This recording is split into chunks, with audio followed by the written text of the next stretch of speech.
धमकी की भाषा है? नहीं, कदापि नहीं। देखिए, एक राज्य का मुखिया या मुख्यमंत्री होने के नाते उन्होंने एक प्रस्ताव रखा है कि जो लोग कानून में विश्वास करने वाले हैं, जो संविधान में विश्वास करने वाले हैं, उनको संविधानेतर विषय पर भी एक बार विचार करना चाहिए, क्योंकि अनावश्यक रूप से कटुता पैदा ना हो समाज में। तो इसलिए सत्य को पहले स्वीकार कर लेना चाहिए। नहीं करते तो कोई बात नहीं, उनको उनको किसी को धमकी नहीं दी। एक बात बताऊं आपको, देखिए कि राम जन्मभूमि के केस में भी इन्होंने कई बार बातचीत की कोशिश की थी, और गृह मंत्रालय तक, केंद्रीय गृह मंत्रालय भी इन्वॉल्व रहा था उसमें। गृह मंत्री स्वयं बूटा सिंह जी उस समय, और वो अपने बैठे थे, प्रधानमंत्री भी। लेकिन क्या हुआ कि जब एक बार एक अवसर ऐसा है, तो आपको सीधी दर्शक अच्छी तरह जानते हैं, जब पूज्य स्वामी अवधेशानंद गिरी जी महाराज, उन्होंने अपनी झोली फैला दी थी।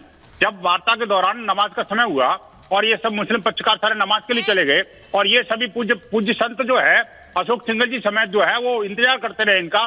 जैसे ही वहां से नमाज के बाद वापस लौटे, तो पूज्य महंत अवधेशानंद गिरी जी महाराज जो अखाड़ा परिषद के अध्यक्ष थे, समाधान की बात करते हैं। और मुझे आज याद है कि जब प्रधानमंत्री गए थे, प्रधानमंत्री जब प्राण प्रतिष्ठा के लिए गए थे, उन्होंने कहा राम समाधान है, राम समाधान है। ऐसे में आज मैं उस समाधान की बात कर रही हूँ। मुझे लगता है बहुत जल्दी, सबसे पहले मैं लोगों से पूछना चाहती हूँ, सारे मेहमानों से, अगर अनिला जी जुड़ गई हैं तो उनके पास जाऊंगी, लेकिन पहले जरा जवाद साहब बताइए, समाधान की बात हो रही है, वो कह रहे हैं कि 3 स्थल हैं जो हमारे श्रद्धेय हैं, और 5 गांव मांगे थे, तब पांडवों ने वो नहीं दिए तो महाभारत हुई। नहीं, देखिए सुचारिता जी, क्या है, समाधान तो निकाला जा चुका था। 1991 का प्लेसेस ऑफ वर्शिप एक्ट जो है वो समाधान है, और उस समाधान को मानने के लिए तैयार नहीं हो रहा है तो क्या करा जाए? बेसिक स्ट्रक्चर का हिस्सा भी है, नहीं मानने को तैयार हुआ जा रहा है, क्या करा जाएगा? अरे भाई, बाकायदा सदन के अंदर पारित होकर के आया, लोकसभा राज्यसभा से हुआ था, इसीलिए लेकर के आया गया था। पहले कहा जाता था एक राम मंदिर का मुद्दा है, वो आप दे दीजिए, इसके अलावा जो है हम कुछ नहीं मांग रहे आपसे। बंसल जी, मैं बीच में आपके नहीं बोला, please allow me to speak. फिर इस तरीके डिबेट होगी तो मैं हर बीच में इंटरप्ट करता रहूंगा, और सबको करूंगा।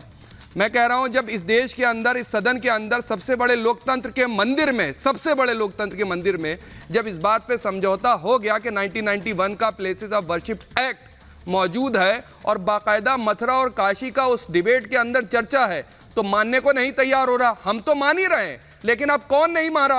1991 के प्लेसेस ऑफ वर्शिप को हटाने के लिए राज्यसभा के अंदर कौन लोग बिल लेकर के आने की बात कर रहे हैं? किसने बात शुरुआत करी? बीच में बोलिए बंसल जी, फिर आप बोल नहीं पाएंगे। फिर अगर इंटरप्ट करेंगे तो फिर ये गलत तरीका है, ये डिबेट का तरीका नहीं। मैं आपको गौर से सुनता रहा।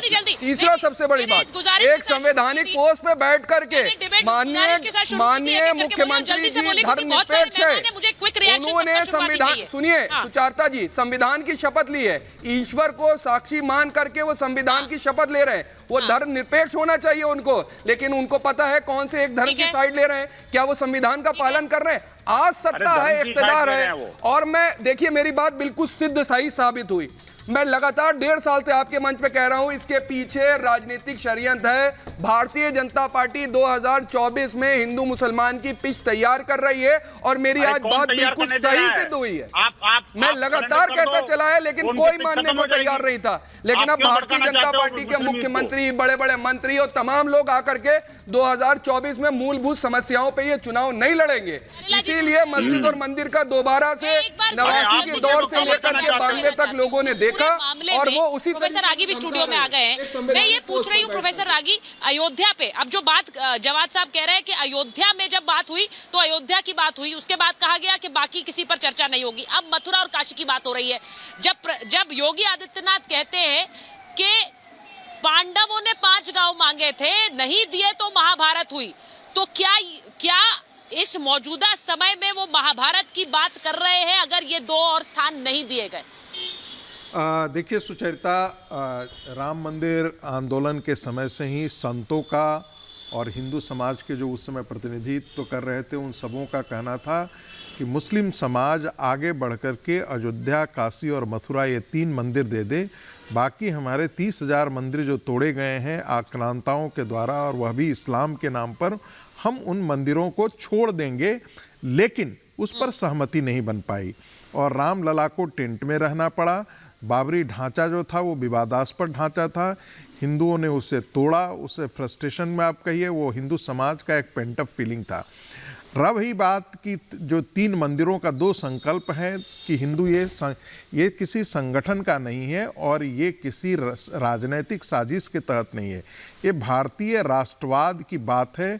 इसलिए मैं कह रहा हूँ बार बार, जिसे लोग कम्युनलिज्म बोलते हैं वह भारतीय राष्ट्रवाद का प्रस्फुटन है, जो अपनी आध्यात्मिक और सांस्कृतिक चेतना के मूल स्वरूप की तरफ लौटना चाहती है। ये देखिए, ये देश इस्लाम से नहीं है, ये देश जो है वो किसी अन्य पंथों से नहीं है। जो देश के पंथ हैं, जो मूल पंथ हैं, उन पर आक्रांताओं ने चोट किया और उन्हीं तथ्यों को पुनः प्राप्त करने की ये कोशिश जो है वो कहीं से अपने आप में गलत नहीं है। राम भारत को जोड़ते हैं, कृष्ण भारत को जोड़ते हैं, भगवान शंकर भारत को जोड़ते हैं, दक्षिण से लेकर के उत्तर तक। देखिए बीच में संविधान जोड़ता है, आपको भी संविधान जोड़ता है, हमको भी संविधान जोड़ता है। आप बोल रहे थे, आप देखिए डोंट डू दिस। मैं बाहर चली जाऊंगी स्टूडियो से, मैं वापस नहीं आऊंगी आप लोगों के पास। इस तरह मत करिए, टोकिए मत किसी को बोलते वक्त। फिर वो भी करेंगे आपके साथ और मैं रोकूंगी नहीं। मैं एक बार अनिला जी के पास जा रहा हूँ, कंप्लीट करिए रागी जी, फिर मैं अनिला जी के पास जाऊँ। नहीं, मैं 10 सेकंड में अपनी बात कर रहा हूँ। जो भी योगी आदित्यनाथ जी ने किया है वह हिंदू समाज के और संतों के संकल्प को दोहराया है और जो वाजिब भी है। ASI के सर्वे ने यह बताया है कि वहाँ मस्जिद जो है वो मंदिर तोड़ करके बनाया गया है। काशी विश्वनाथ हो चाहे वो मथुरा, ये दोनों आक्रांताओं ने नाजायज मस्जिद खड़ा की है, वो हटना ही चाहिए।